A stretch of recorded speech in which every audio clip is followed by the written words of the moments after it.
Welcome to Healing in Progress. On this episode of the Healing in Progress podcast, I have Miss Desiree Smith with me today. She is the founder of More Than a Hashtag, the host of More Than a Podcast, and a youth leader in our community. She's someone that I've really admired as I've gotten to know her.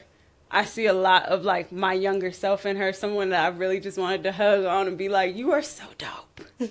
And I'm so excited to have her on the podcast today because I think it's really important for y'all to understand what healing looks like for the leaders in your community too, and what drives them forward to do the work that they do.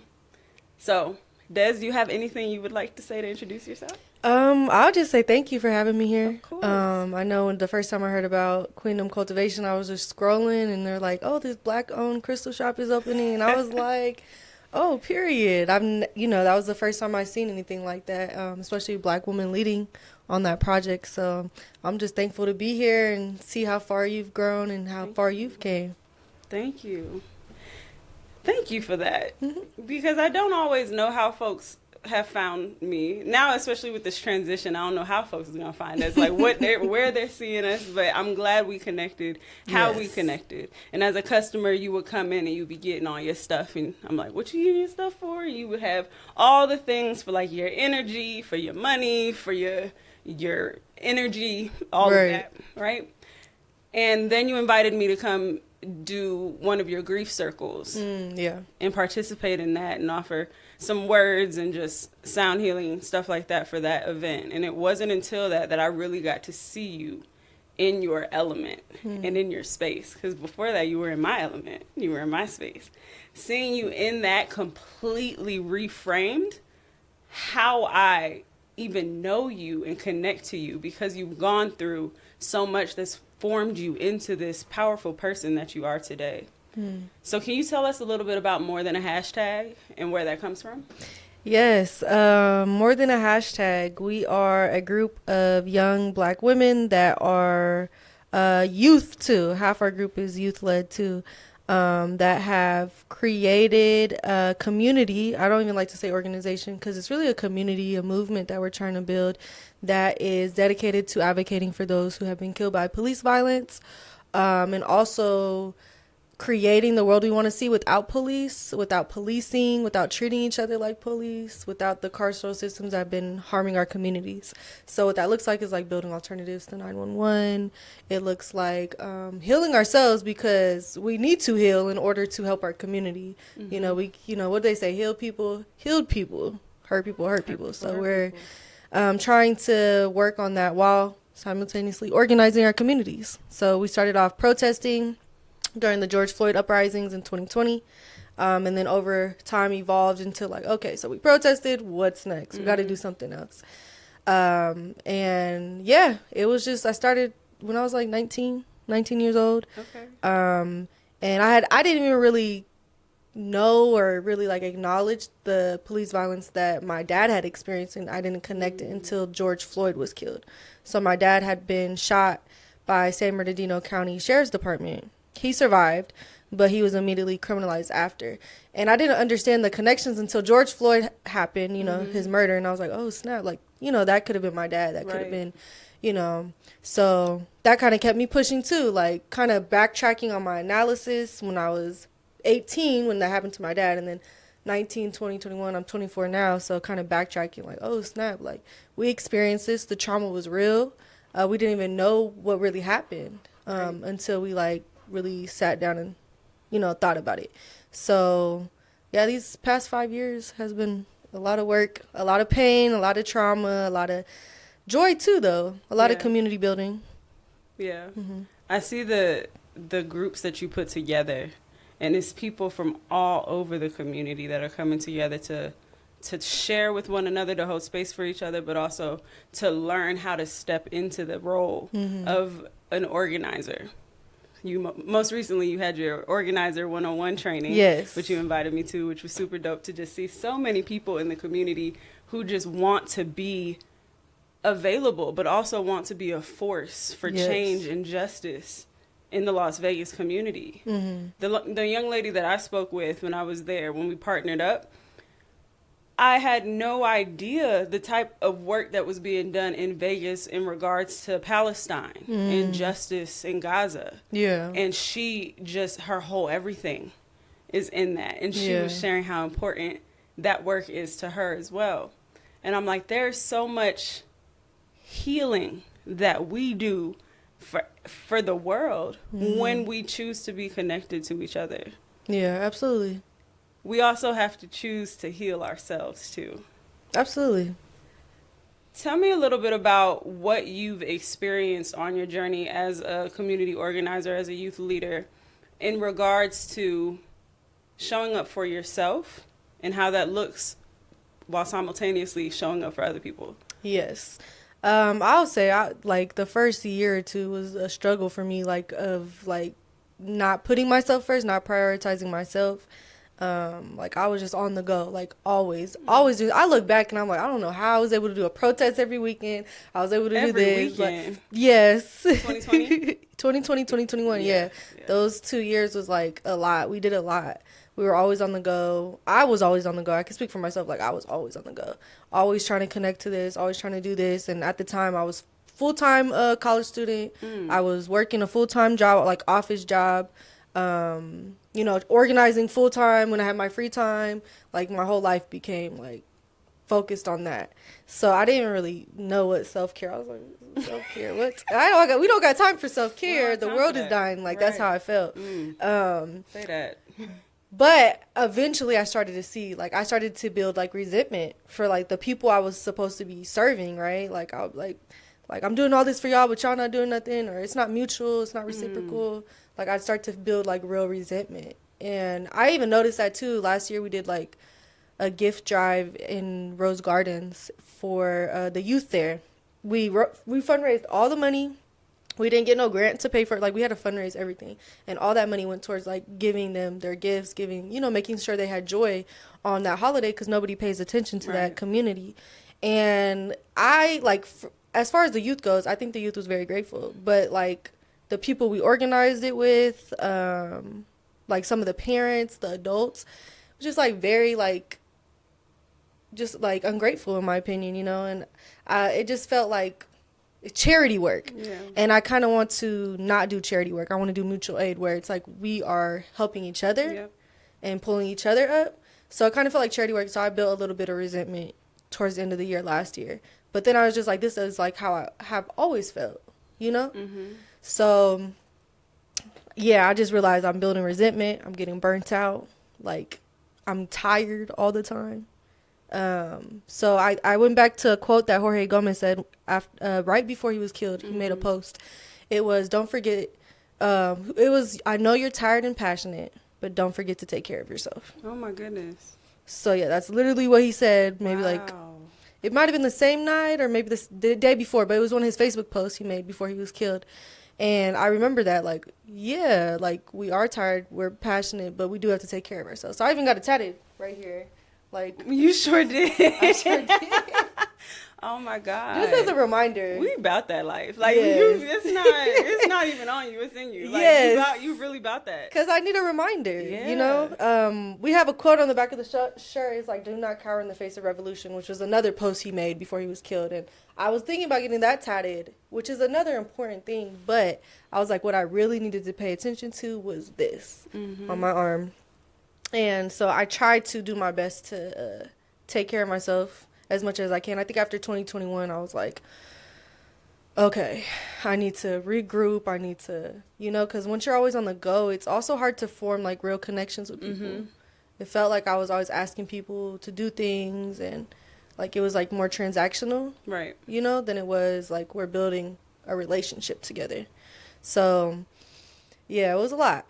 Yeah, something I really admire about your organizer practice are your one-to-ones. Your real intentionality about holding space for relationship building and making sure that the other folks on the other side are seen as well. I love intentionality in all of that. You also brought up resentment, which I feel like is one of the biggest indicators for us when our boundaries are not being upheld, when Right. we're not even clearly expressing them, we start to resent the very things that we love. Like the things that we do. Like I started to resent Queendom Cultivation because I wasn't upholding boundaries with myself and with my own business. Yeah. And it's like, I don't hate my business. I don't hate my community. I don't hate anything about it. I don't like the relationship I have with it, and something has to change. Yeah. And so it was the addressing, acknowledging it, accepting that that's what it was. Like I was resentful. Yeah. I said, okay, something has to change, and I changed it. And now I'm so grateful to be in the position that I'm in today, because I feel like it allows me to connect deeper to the folks around me. Yeah. It's not transactional. I get to show up in community, and that feels really good. Yeah. Yeah. That's deep, because the resentment part is I'll be like, makes you not want to do anything. Yeah. You be like, you know what? I can just stay home. Right. I don't got to do any of this. Right. Like, I'm over here stressed out and y'all are chilling. But I also realized I wasn't communicating my needs enough. And the folks and boundaries are, what I've heard is boundaries are for ourselves, not for others. So if we're not telling people what our boundaries are and we're not enforcing it, we can't expect them to. Exactly. So that's what I've learned too, because I like to say I'm very like confrontational, but I'm not. Like, especially in community, like people be like, "Oh, can I get this? Can you do this for me?" I'm like, okay, I'll do it, like, because that's my community. But I also know like there needs to be some hard no's and some enthusiastic yeses. Right. If it's not those, then clearly I'm not upholding my own boundaries. Right. So. And when you see that happening, we acknowledge it. We can, very self-aware. I name it now. Like I name it to folks. I'm like, I cannot.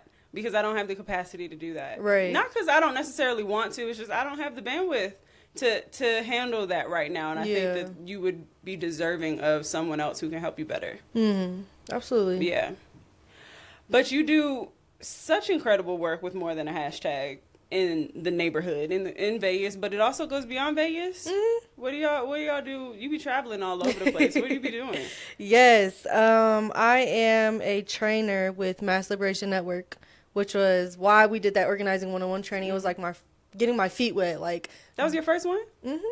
Well, okay, let me back up. I've done like smaller trainings, never that much by myself holding a room. I did a training last year. It was our Black Intensive Groundwork training, and that was about 50 Black folks who have been directly impacted by the system, who are organizing across the country.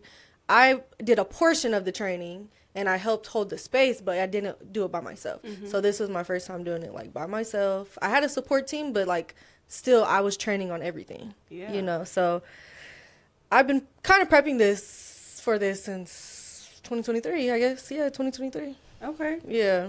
How do you celebrate yourself? That's good. That's a good question. I was just thinking about this. I really don't. I feel like I am a very humble person. So I kind of just be like, oh, I did that thing. That's dope. Like, like we just did jail support for. You did? I saw Yeah, that. we just did jail support after the protests in response to ICE, and everybody was like, oh my God, y'all are amazing, thank you. And I was just like, yeah, this is what we do in community. So yeah, but like you go above and beyond too. Like I saw the post with all the receipts of where the money was spent, like where every single dollar went down to the penny of what was left. Like that transparent, like that's so dope. Yeah, and you know what? There's also some trauma in that too, because we've had people who have raised funds and misused and mismanaged those funds. So that comes from trauma as well. Yeah. I will say that. So I believe in transparency and accountability regardless. So that was also a piece of that. Like, okay, well, More Than a Hashtag, one of our values is accountability and transparency. So how do we do that with our community? And also, like, there has been trauma from people mismanaging funds in the community, and we don't ever want to have that reputation or lose any credibility, because we really do care about our community. We're not using no funds for anything else. People are always asking me, like, oh, like, is this your job? I don't get paid for this. I don't get no money for this. Which is crazy. Yeah. To think about how much you invest into it. But it pours back into you in other ways. Absolutely. Yeah.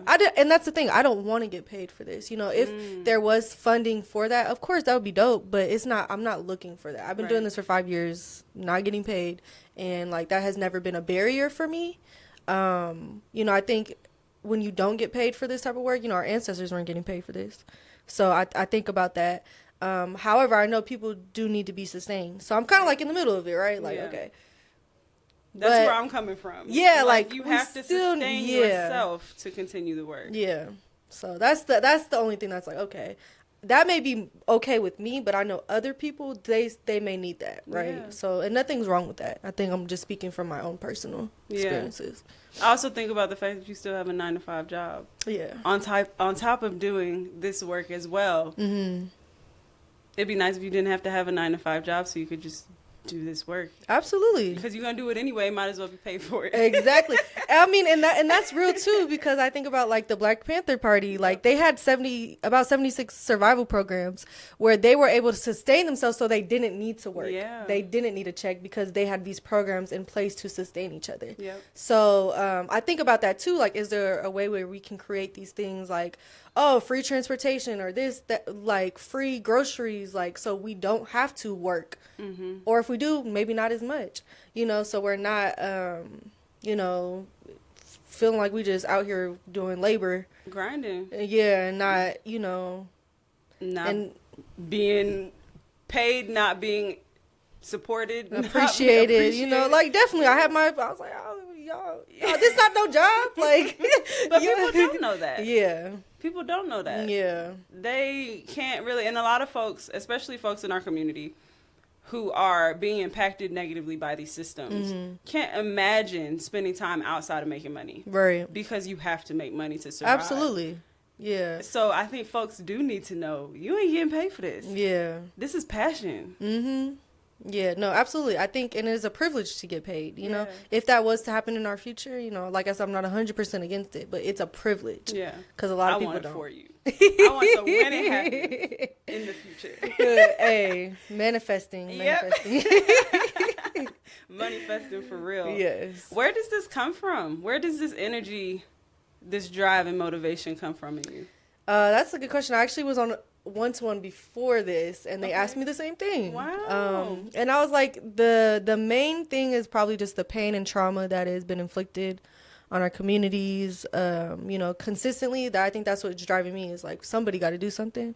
But also the youth. Like I look at the youth today and I see like them not being supported and loved and not uplifted how they should be. Mm-hmm. And if they're our future, we got to pour into them. So that's why like my focus, I think, for the future of More Than Hashtag is to actually pour into the youth. Like, I don't want to be the director of More Than Hashtag forever. Mm-hmm. Like, I actually wish to, like, switch over, like, leadership and pass the baton to the youth, the younger generations. So I was like, okay, I may be the founder, but here, y'all the director. Y'all got it now. Yeah. What's your vision? How do you see the world? And I feel like we don't have a lot of that here in Vegas. And, like, people really don't care to hear what the youth have to say. And I feel like those are the ones that will be leading and, you know, creating the world we want to see. So we got to pour into them. Yeah. And there are so many youth organizations in Vegas, emerging leaders. What are some other ones? I know there's Youth Voice Nevada. There is, I think they're still around. It's for Palestine, like a UNLV student group. I forgot the name of it. MassLib, we have our Liberation Over Incarceration, which will actually be moved over to More Than a Hashtag soon. Okay. And what will that look like? I don't know yet. Okay. But it'll be different for sure. It will definitely be different. So I'm excited for that. And then we also have, I believe there's like a NAN youth group. Oh, I think there is a NAN NAACP youth group. Yeah, there's a couple of them for sure. That's wonderful. I love that we're activated out here and that the young folks understand the strength that comes with their voices. Yeah. Too. And how you're bringing them together. So we did just have the ICE protest, the No Kings protest, and everything like that. Were you a part of it here in Vegas? No, I wasn't a part of it. I didn't organize any protests. One, because the people in the organization were not directly impacted by the issue, so I always believe those directly impacted should lead on it. So there's that for one. And then two, I just honestly didn't trust some of the organizers and organizations with like the the safety measures they did or didn't have in place, and like if they worked with police or not. So I made the conscious decision to be like, I'm good. I'm gonna sit this one out. I've realized too, I do a lot of things in community. If I was to get arrested or something like that, it would actually hurt my community. So I made the decision to kind of sit that out, and I want to put our energy towards like the actual ICE raids that will be happening here in Vegas. Right. So I want to mobilize people for that. However, which is why we did jail support, is because I seen that some of the organizations and organizers didn't have safety measures in place. Right. One of the things that we have at any action we do is jail support, bail support. We have those measures in place. We have a street medic team just in case something does happen. And I just was seeing like, oh, they don't got that. So let's try to help out where we can. If we're not protesting, let's at least try to help our people get out those cages. Let's, offer some support. Mm-hmm. And what could community do to support you in that work that you're doing? Honestly, we need volunteers all the time. So all the time we need volunteers. To do what? To build out what we want to see. So we have, like I said, alternatives to 911. We're still developing what that looks like, because alternatives to 911 can be like a BODO, right? Right. Like, people are committing so-called crimes because they don't have access to food. They don't have access to resources. A BODO is an alternative to 911, right? Having access to things that will prevent crime is an alternative. So that's going to be building out forever, right? Mm-hmm. We have our JAG gun education program where we teach Black and brown folks how to safely arm themselves. But we also teach them like de-escalation tactics too. So we like shoot first, ask questions. We don't believe in that, right? We believe in de-escalation before getting to our weapon. What else do we have? We have the people's investigation. So anybody gets killed by the police, we go out there, we talk to the community, we talk to the impacted family. If they survive, the survivor. So we're trying to do a bunch of things. We're moving some of the youth work over. So what that looks like, we got some stuff in talks. I don't want to announce it yet, but it's in motion. But I think what we have planned will definitely get the youth more involved in the work that we're doing. So we're kind of like doing a lot. Y'all are doing so much. Yes. That's amazing. I know I want to get involved. I want to definitely be more involved. Absolutely. When I lived in the Bay Area, I was part of the anti-police terror. Ooh, I love them. Yeah, you know Kat Brooks? You know them? I know of her. I've never met them, but I follow the page. I see the work they do. I think that's really what connected me most to activism work, was moving to the Bay Area and getting on the land of the Black Panthers and seeing how throughout history our folks have always come together to support one another in spite of anything outside of our community. We're getting together and finding ways to thrive. Yeah. And that was really powerful for me. I know when it was Eric Garner, I think, and Philando Castile were killed in like 2016.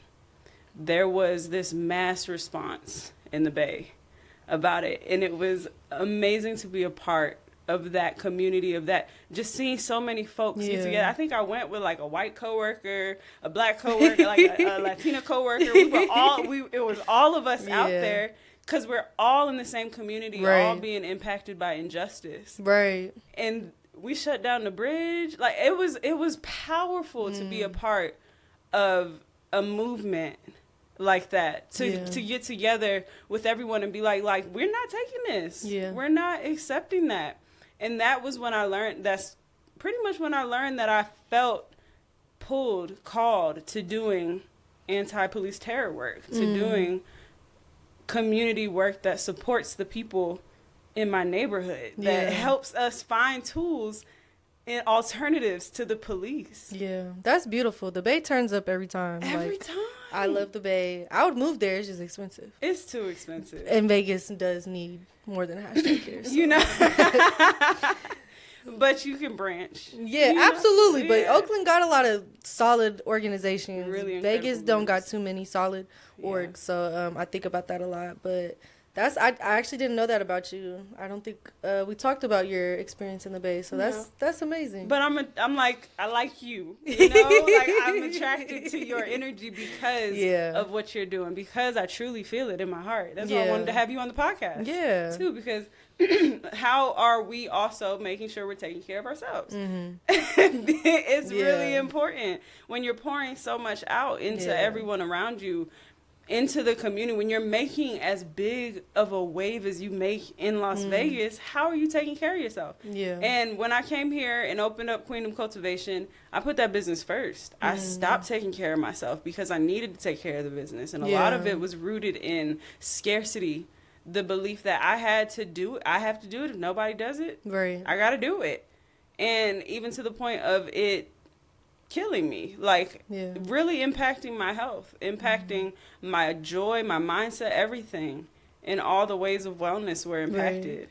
And so I'm like, if I can have any types of impact on the folks that I see that are leaders in this community, and show by example of what it looks like to be able to balance both, I want to do that. But I also want to give your voice an opportunity to be heard to our audience so that they know what it looks like to truly lead and lead by example, and what it looks like to also be healing in progress.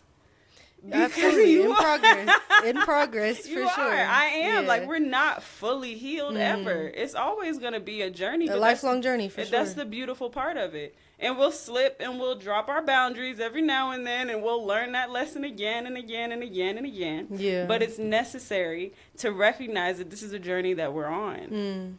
And while being on this journey, we still can have such a great impact on the people around us. Yeah. It just also requires us to be taking care of ourselves. Absolutely. And I was just thinking about this when you were talking. I was like, Queendom Cultivation is an alternative to 911. Facts. It is, because healing is an alternative. Yep. We can heal instead of harm. And what do police do? They harm our community. So I was just thinking about that.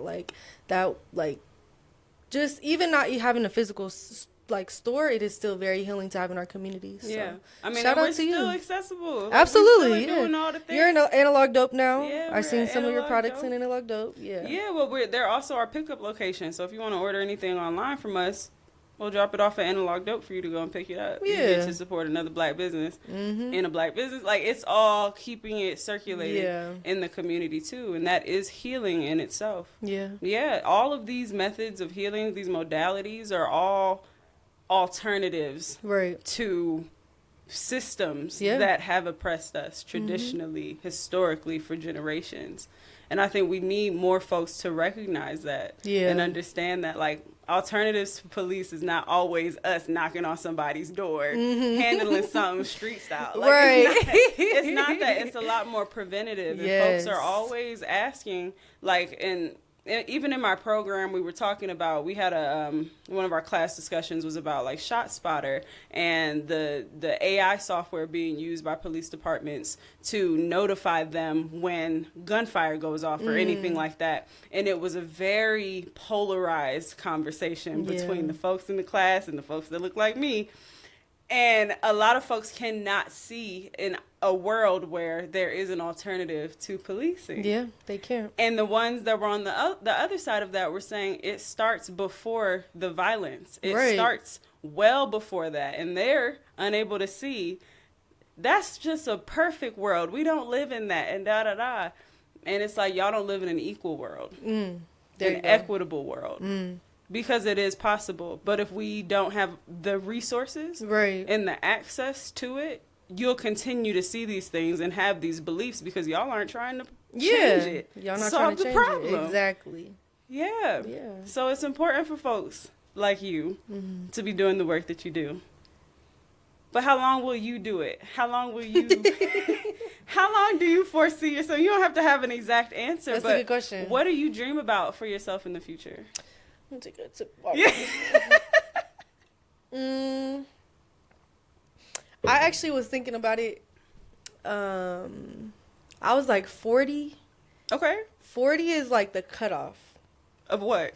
Of me, like, organizing, of me being in the front lines. That's like the max, though. I kind of want to slow down before then. You're 25? 24, yeah. 24, okay.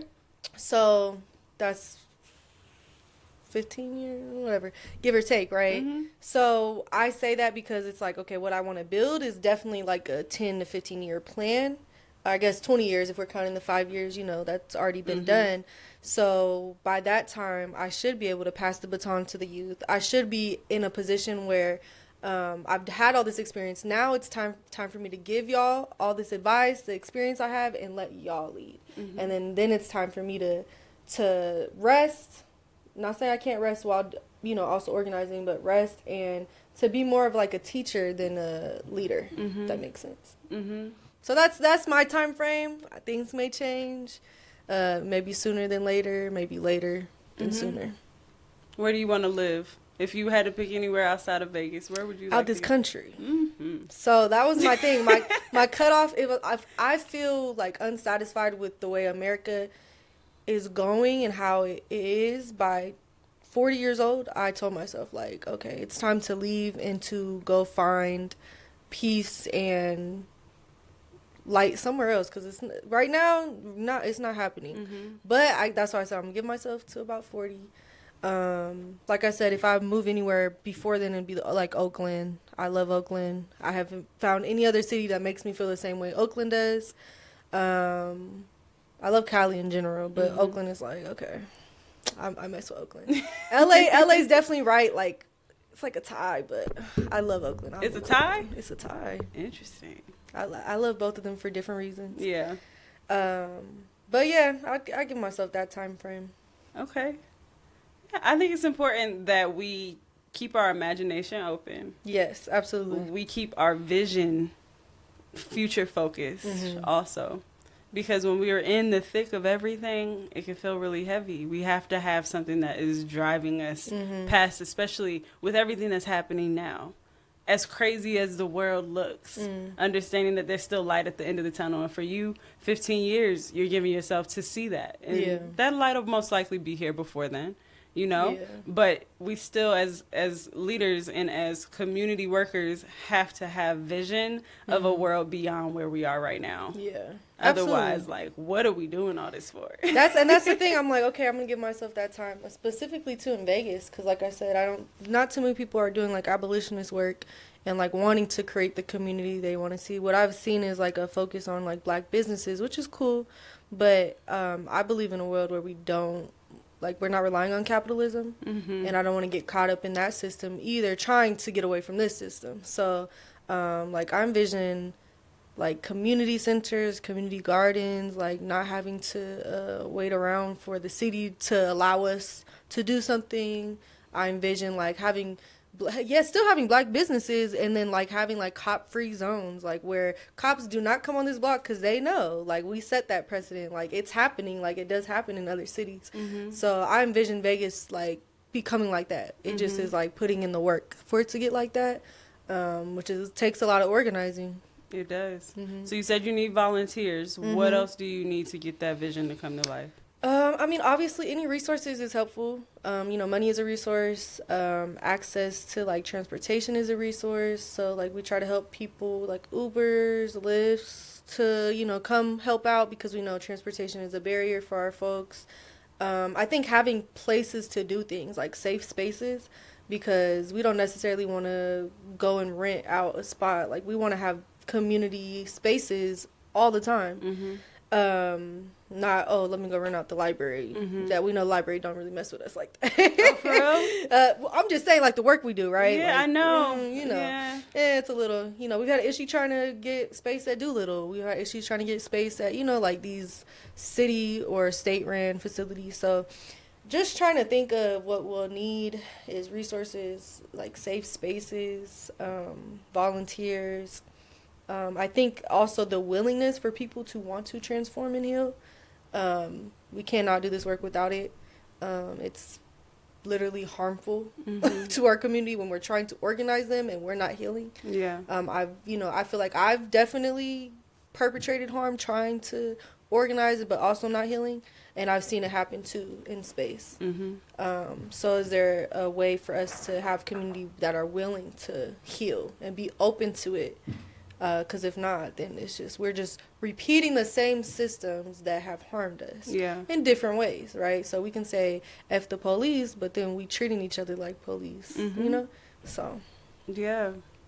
You think the pushback that you get from these spaces is it primarily because of the cop-free spaces you like to hold, or what is the... I mean, we don't even frame it like that. It's just... I mean, more than a hashtag is... I mean, I haven't even given you a chance to explain it. But from my understanding of the reason behind your organization, it has nothing... there should be no pushback. Yeah, I agree. I think we can agree, right? I think it's maybe like because we are unapologetic about our stance. Like we are, we are F the police. We are doing all the extras. We are, and I have said, like, people are like, oh, you're anti-police. We are. Like, we are absolutely against anything that oppresses us. And we shouldn't be afraid to say that, you know? So I think it's just what people take individually, right? Like, I've done workshops where we'll be in like I'll give you an example. We had a BSU summit that William McCurdy put on, and, definitely like more polished, right? Yeah. And I definitely came in there talking to the kids about, hey, so what's some alternatives to police on campus? Because right now, this is the reason why so many black kids are going to jail. So the police on campus is referring them.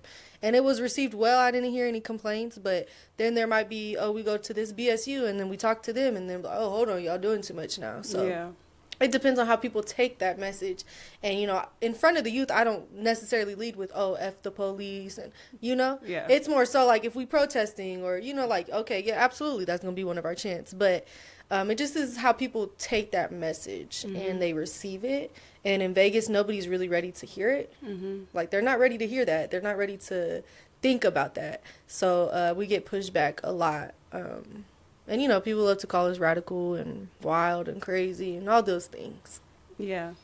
I mean, it is radical. It's against the standard. Absolutely. Like, I get it, but I don't disagree. Like, no, and that's what I'm like. Y'all not wrong. You're not wrong. But also, we're not wrong. Right. So. Right. There have to be alternative measures. Like, the status quo doesn't work for everybody, every community. We're not all built the same. Yeah. We have to start looking at patterns that we've seen throughout history and make adjustments. When you're not willing to make adjustments and you just stigmatize and demonize people who are willing to think differently, you'll never evolve as a society. And that's why we've been stagnant in so many ways in our communities, because we're not willing to move us forward. They want to leave black folks behind. Yeah, absolutely. I agree with you. Where are you at in your healing journey right now? That's a good question. I think, honestly, I've grown a lot. And I attribute that to the fact of me being in community and being in an organization. Because before this, like, without organizing, when I was younger, I was definitely a crash out, like very much a crash out, always wanting to fight, always thinking that conflict had to end in a fight or I had to cut somebody off or throw them away. So, I mean, I was raised that way. Like, my mom was, she was about it. Like, like we did a lot of things together.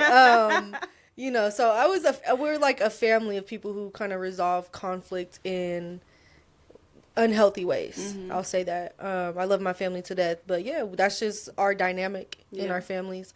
So when I got into like organizing and community work, I didn't realize like how harmful I had been like in the beginning.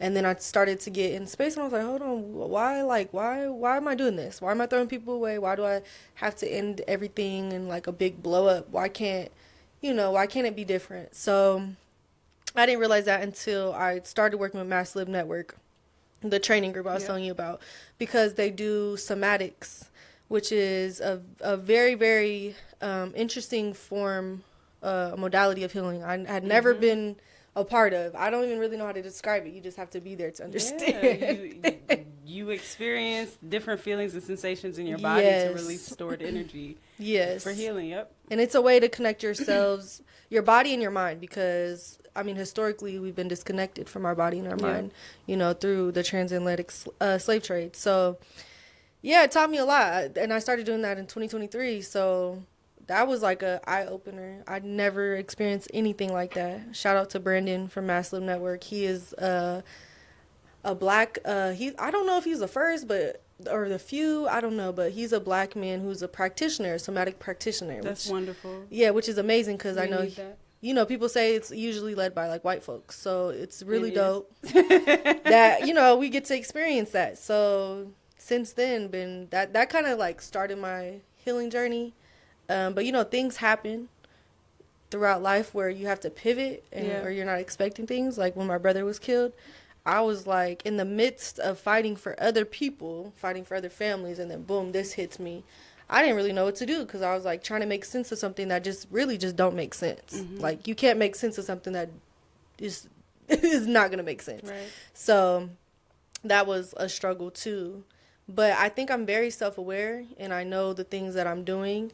So I can't really use the excuse of like, oh, I don't know any better, because I do. Yeah. But I think I'm doing better. Like I'm going to therapy. Ever since he was killed, I've been going to therapy consistently. Good. Before that, I was off and on, but like since then, I was like, okay, you need to get yourself in therapy. You need to. And that happened not that long ago, right? Yeah, March of 2024. So last year. Yeah.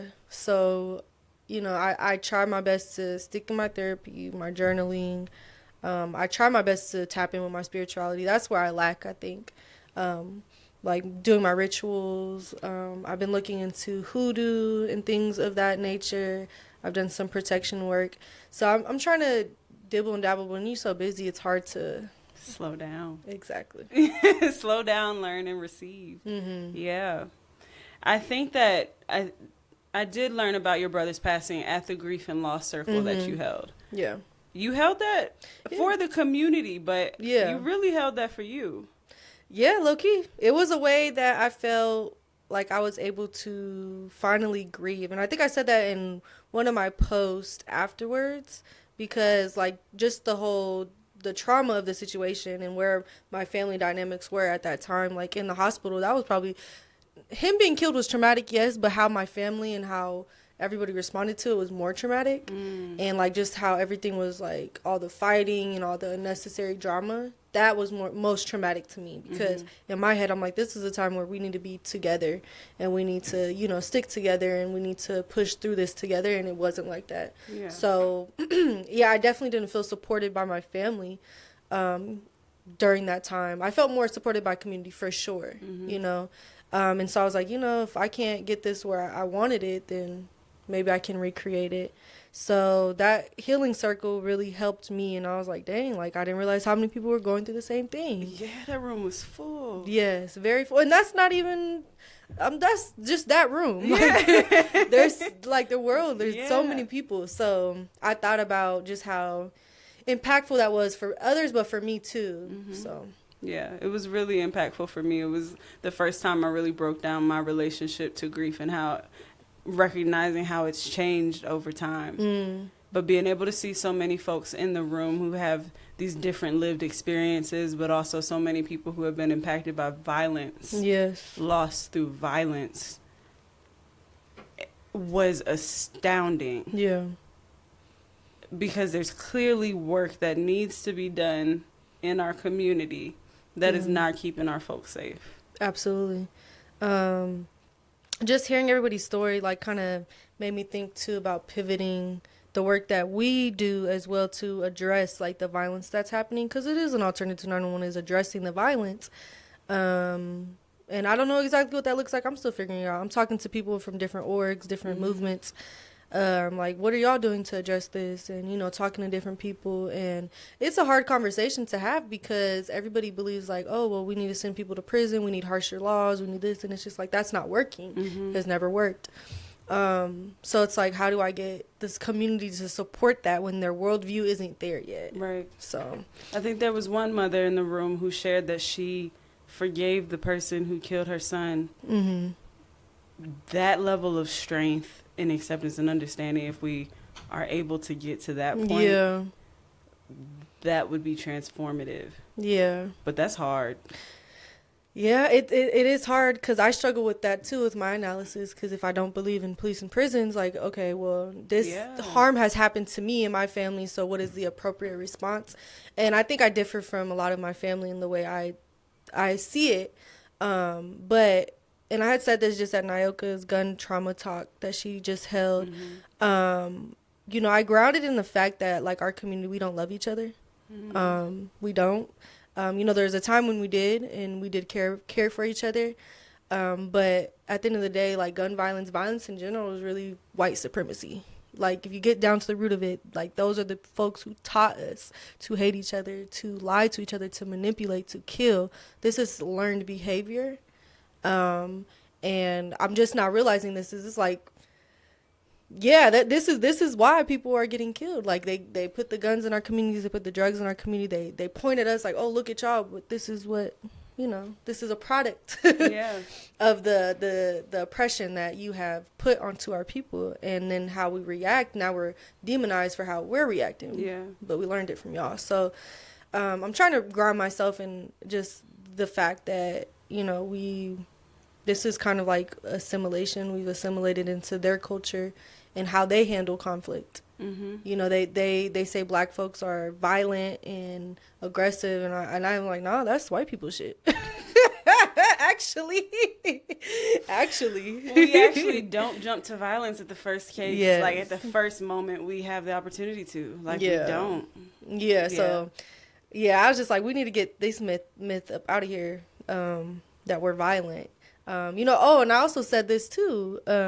You know, yes, my brother's life was taken tragically, the people who shot him, but there was also a black man in the neighborhood who lived, like, right there where it had happened. He came out and literally tried to save his life, trying to put pressure on his head, his wounds, stop the bleed.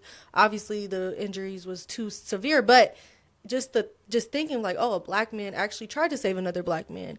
Although, like, black men may have took his life, and that's the narrative they want to hear. Right. There's also others that are trying to save life and to help and to care about each other. So I was like, that kind of gave me hope. Like, okay, we're not this narrative, you know? So you still hold that vision for a better world, which is so important if you're going to be a leader. Absolutely. You have to see where it's beautiful. Yeah. Like, you have to find the beauty in all of the misery, or I don't really feel like you cut out for it. Yeah. You're going to be eaten up. I mean, it's easy for me to be like, oh, this happened to my brother. Well, yeah, police, y'all need to do y'all job. Y'all need to lock them up. Like, that would be an easy response, right?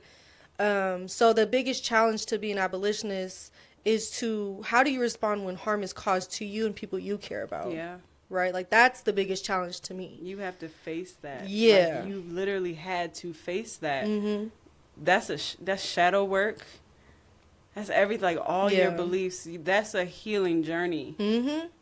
But that makes you deeper connected to the work that you do when you can get to a point where you're like, I don't even want them to be impacted by that system. Yeah, absolutely. Like, there's still a better way. And I've met a lot of other abolitionists and folks in organizing who have lost their loved one the same exact way. And I've talked to them, like, how do you get through this? Like, how, like, what is your reasoning? What is your logic? And they tell me, like, the same thing that I'm saying is, like, we don't believe in these systems. We don't believe that will get us to where we need to be. So why would I wish that upon anybody else and anybody else's family? So, like, just hearing their stories and what they said also kind of reaffirms my stance too, because I be feeling like, am I crazy? Like, shit, like, you know? But it kind of reaffirms me, like, no, people do think like this, and people do see a world where, you know, we're not violent with each other, and we do have other means of justice and accountability outside of the systems that harm us. That's really incredible. Yeah. I don't know if I'm there yet. Like, I think that would be so, if I were to be impacted in that way, that would be something that I would have to face and I would have to sit with and really unpack. And that would be very hard. I can't even say I'm 100% there. Yeah. Like, I can't say I'm 100% there. It's just a lot of work and a lot of self-reflection and the goals I want to see in community. that I had to really work on it. So I can't even tell you now, like, what would happen if the police finally did catch the people who did it. You know, I don't know exactly what I would do, but I do know I think I would still be grounded in the fact that, like, no, this isn't the way, you know. This may be justice for my family, but it may not be the way I see the world. Because I think if roles were reversed and my brother had took somebody's life, I wouldn't want him in a cage, you know. So I think about that too. How do I put myself in somebody else's shoes? How did we get here? What happened to get us to where we are? And it's a struggle because I also believe in street justice. So I'm like, look, you know. So it's a struggle. Like, it is. It's like a balance of like this. Like, what do we do? You got that angel and that devil on the shoulder. That's like, forgive, get back. Forgive, yes. get back. But I think too, he left behind a son. I think about like a lot about him. Like, if he grows up, like, you know, I want him to live in a world where it's a lot better and it's not more so punitive, and you know, so it's a struggle. But hey, I can't wait to see how you evolve as you reconcile where your beliefs lie, like as you continue on your journey. Because I know that's going to change the world. Yeah, I hope so. No, it will. Helping people see that. I mean, you're coming from a space of being directly impacted in all of these ways. Yeah. Like, you're not new to this, you're true to this. You've been doing this work for a very long time, and you're still openly admitting that you're still working through the understanding of your own beliefs. Yeah.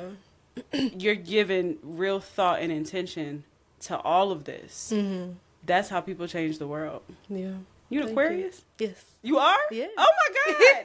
Oh my God. Yes. Aquarius. No, for you are very much Aquarius. Very much. I'm like, you are so ahead of your time. February 7th. I be knowing. I be knowing. Stop. Yes. Wow. Yes. Yeah, you were designed for this. As painful as it may be sometimes, as heavy and burdensome as it may be sometimes, like, you one of the strong ones. Yeah. However, don't let that make you think I'm saying you don't gotta rest. No. Okay? I was like, back to the $1 million question. You still deserve to be taking care of yourself too. Not as a second priority, but as first. Yeah. Because all the things that you have to contribute to the world come from when you are rested.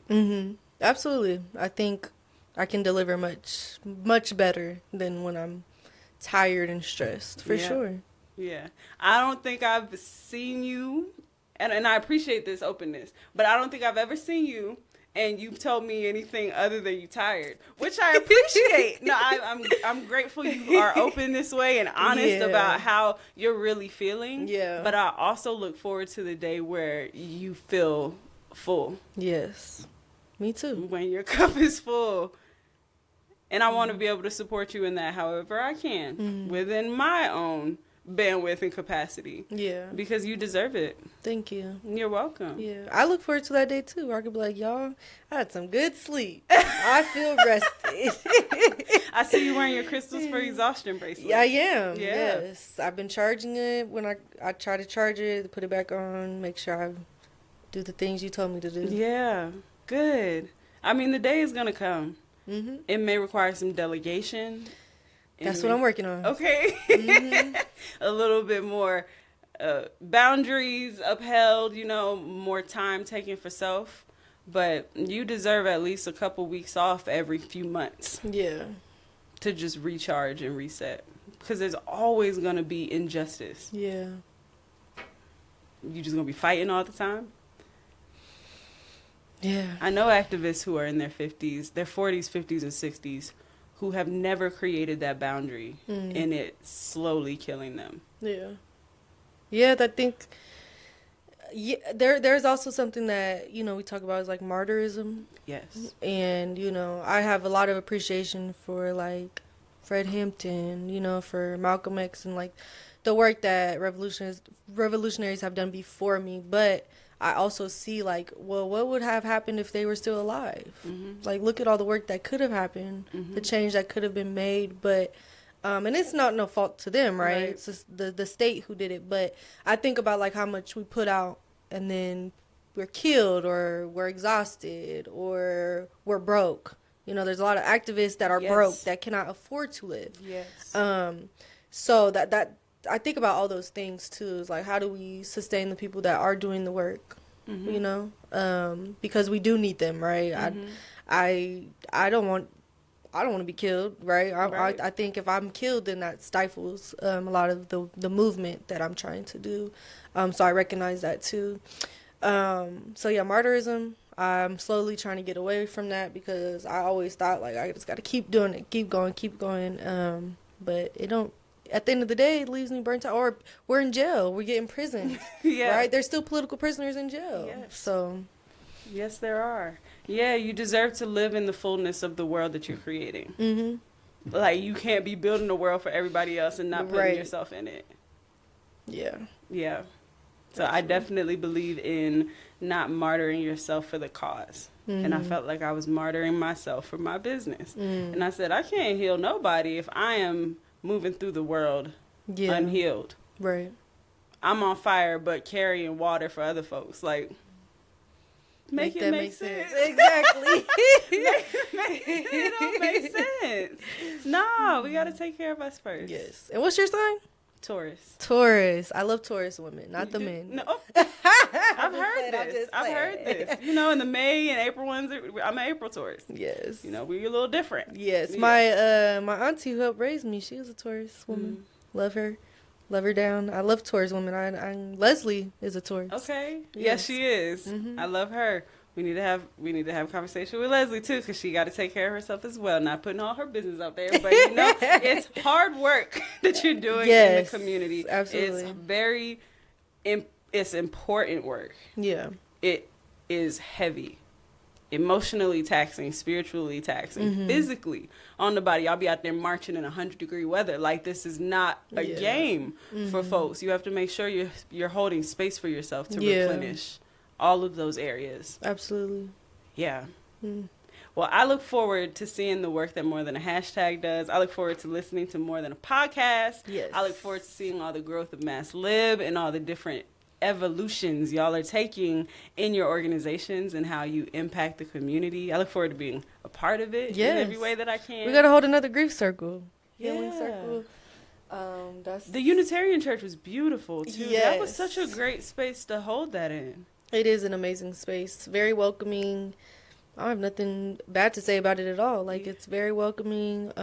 They're always open to us and any event we're trying to do. So I think that's like the best place to do it. I think everybody who left there wanted to know when the next one was happening. Mm-hmm. And you know what? I may have dropped the ball. It's okay. But you don't need to be the only one holding the ball. Yes. I think that was one thing I said was like, okay, well, we need all of us to organize these. It's not just, one person or a group. It's like we all should be doing this. Mm-hmm. Well, I want you to know that I am there for it to happen. And however the organization has to come together, you may have to start the conversation, but, I can join into the conversation. Absolutely. Yeah. I love you, Des. I love you, too. I'm so happy to see you. I'm so happy to have you on the podcast. Please let the folks know where to find you and how best to support you. Yes.